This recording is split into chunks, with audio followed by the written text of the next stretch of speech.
Anyway, let's get into Kanye West drops Jesus is King first. Listen.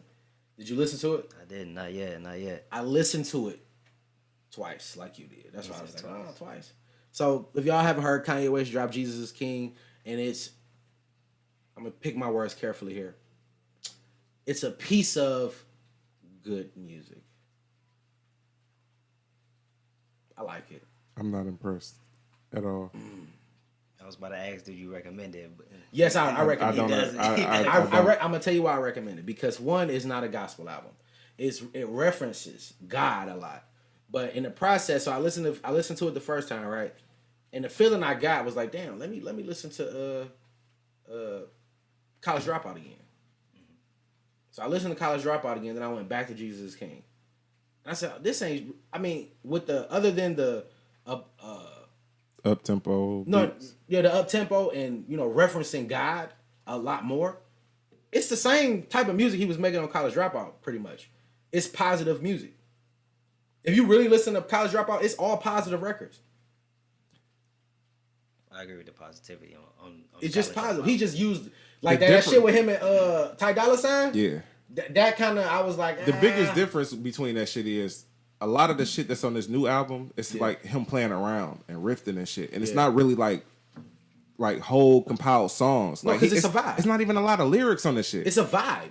I don't like that shit, bro. I don't want to listen to this gospel ass vibe. Nigga, I'm straight on that. That's not my cup of tea. Okay.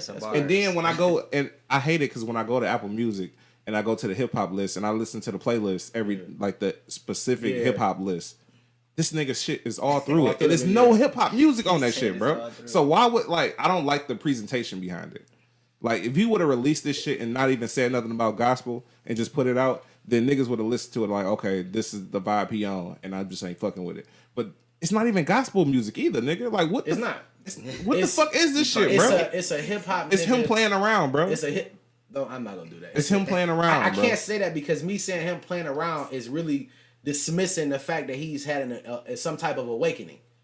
You feel me? Like this nigga playing around. Like if he was in the fucking studio really feeling that spirit, and that's what came out of it, then I have to take it. That's what it is. I'm not gonna say you were playing around. It's a bigger showing on the people who was making actual music on that album, like the people, like the choirs who sung, the people who played strings, and the people who played keys. That was more of a presentation for them than it was for him. Yeah, that's all. That's why I didn't like it, because he didn't say shit on there. So would you rather have more choir on there? I would like, if it was a structure to most of the songs, then that would have made me like it more. Okay. If it was more of like, this is the message I'm trying to convey with this song, and I'm trying to like package it, and the lyrics is gauging me or moving me along that vibe, I understand that. But this shit is just like he playing the music. I'm understanding the gospel vibe that he getting just from the music, and then the lyrics, he just talking shit. He not even saying nothing for real. So it's just like, damn, nigga, like I don't want to hear this shit, bro. Like I can hear you playing around when you do your Sunday service. That's what it's just like. It's like almost a live version of the Sunday service, because he don't do shit up there. He just sit up there and let the choir sing, and he conduct like he a conductor, bro. I'm straight on that shit. Don't package that shit as no album, bro. I stopped having expectations for Kanye West projects years ago, because, and an ode to Joe Budden and them, because they hit the shit right on the head. Kanye West is one of them niggas, like, when you listen to an album, bro, you never know what the fuck you gonna get. Yeah. So I take his every single project as an individual body of work. Yeah. And okay, if this is where you going with this shit, then I'm just imagining, in a sense, that you don't have any other body of work. I'm not comparing it. Yeah. I just go back, okay. So, I mean, that's why it took so long, because he was still formulating songs, and you can tell they sound unfinished because he was trying to hurry up and put it out. But that's the same thing they said about the last project. I actually like the Ye album. So, but maybe that's something that he's trying to push as far as in art. Yes, the unfinished type sounding records. But it's a what can I say? A digression. Like it's it's not him moving forward. It's like the Ye album. It sounded unfinished, but they was like actual songs and shit. Right. This shit is like the stems from that whole session. You get what I'm saying? It's nothing left. It's like he stripped the Ye album, and then this is what you get: just beats and a couple riffs. Nigga, I'm straight on that shit. He ain't really. He's not talking about. It's been a couple of songs though. Like I didn't listen to that album specifically, but it's been a couple of songs. And I was like, all right, bro, it's stretching out. Let me hit next Yeah, real quick. exactly. Let me get to the next song because now you just. I really wish I would have had a Father Stretch My Hands type record on there. Yeah. Did you hear him using the samples from that? Like he overused the samples that he used in other albums because you can hear the shit in the.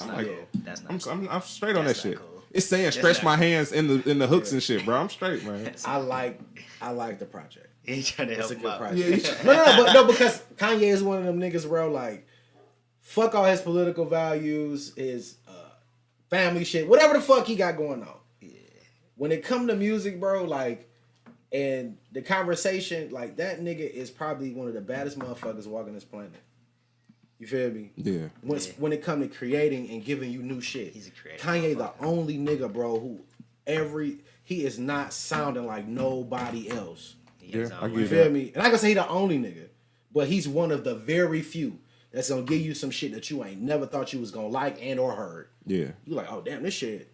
Oh, okay. I like. That's why I said the production on that shit was cold. That shit was cold. Like that's why I just. Creative nigga. Yeah. I found more things I liked about it than I didn't, so that's why I say I like the project. Yeah, I just feel like it wasn't a good display of him, like, or where he at right now in his music career. But like I said, listening to going back to College Dropout and like really feeling that like good feeling, and that's the same feeling I got when I listened to Jesus is King. See, I'm gonna give it a spin. I'm not gonna give it standards. I'm not gonna give it any. You know what I'm saying? I don't want to like sway your shit, bro. But like when you listen to it, listen to like the lyrical content, right? And see does it measure up to? See, that's bullshit, bro. That's bullshit because I listen. Because my favorite song right now to date is "Highest in the Room," Travis Scott, and I know it just came out, right? But he's not really saying shit on it. The whole bitch is a vibe though. But when I'm glad you brought that song up, right? So with the lyrics on that song, right, it carries the vibe. It's not a lot of dead space in there. He's talking. Yeah. You get what I'm saying? And a bunch of it's lit. And everything that he doing is contributing to what he trying to make you feel. Right. With Kanye shit, he didn't say anything that made you feel what the song was supposed to be about. Maybe it's just the beat carry. Yeah, exactly. The beat carry everything, bro. And he could have not said nothing and you wouldn't even notice, bro. Because it's the same shit because he didn't say anything. Can you quote one line from that whole album, bro? Jesus is king, nigga. That's the name of the goddamn album, bro. That's a layup, my nigga. Jesus. Jesus is Lord, nigga. And I think you know what though? I did watch the Zane Lowe interview and the Big Boy interview beforehand. So listening to him, I had expectations, thinking it was gonna be like a full-fledged. But we already said awakening. That before. You cannot do that, bro. You gotta listen to the project first. It was listen to the. It was underwhelming. Underwhelming for sure. I mean, because I feel like he's one of the first people to do that. Like as far as a hip hop nigga making a gospel project. Yeah. I didn't have an expectation for it. Let's see. Yeah. So did you hear about him not making secular music anymore? I did hear that. Secular music? Like the sexual vibe or talking like cussing, and he's making strictly gospel music from now on. He's not making any other music other than that. So this being his first showing, like nigga. The fact that like I said, that's to you, because to me that next project it should be better than. You feel me? Because he's gonna listen to this clip and be like, okay, Jay didn't really feel like the lyrical content, but Dre was like, nigga, it's a vibe. So I have to figure out how to put them two things together, be able to keep that vibe, but let me open up the flow. Ultralight Beam was the perfect depiction of what that album could have been. Okay. You get what I'm saying? Because it was a contribution. You understood what that song was supposed to be about. It was like meat and potatoes there. That ain't shit, bro. The shit he doing now, bro, that's just beats, bro. That's listen, bro. I'm fucking with the shit, bro. I'm fucking with the shit, yeah. But I ain't not because I didn't fuck with Yeezus either. I didn't fuck with Yeezus. It took me a while. Yeezus grew on me. I still don't like that goddamn album. There's a couple records on there, but other as a whole cohesive. So I'm not dick eating. I like Jesus is King. I'm also one of the only people that I know that actually like Pharrell's I'm Happy song. Mm-hmm. Okay. A lot of people don't like that song, bro. That song makes me feel a fucking amazing, bro. Makes you feel alive. If you don't like, so when it comes to like, or even take it back to J. Cole's Born Sinner. Yeah. Like every song on that bitch was crack. But what set that album on fire to me was the fucking choir, bro. I'm a sucker for that gospel type sound. Chance the Rapper. Chance, yeah. If you can bring that shit and then mix that shit with that hip hop and still be on point, I'm all in. Yeah, like that. And I feel like that's what Ye did. Like, you know what I'm saying? He tried to do his best at bringing both of them together. Now, the beautiful thing about the life we in is you always can get better. Mm-hmm. So he's gonna take the feedback, the criticism of it, and he's gonna go back and next year we might get a different project and it might sound a lot better. The best thing that I can take from it is that it does not sound like a gospel album. Like, I wasn't hearing Kirk Franklin. Yeah. I'm hearing a nigga who was a rapper who fuck around and got saved. Exactly. You feel me? That next album might be Kirk Franklin though, because like he said he wasn't doing that secular anymore. So that's like, well, it wasn't circular shit on here. And I think, but that's probably owed to when you said there wasn't no words. He probably had, because he had to script that shit down, bro. He got to commit to what he's saying, bro. So at if this I point, fuck this mouth,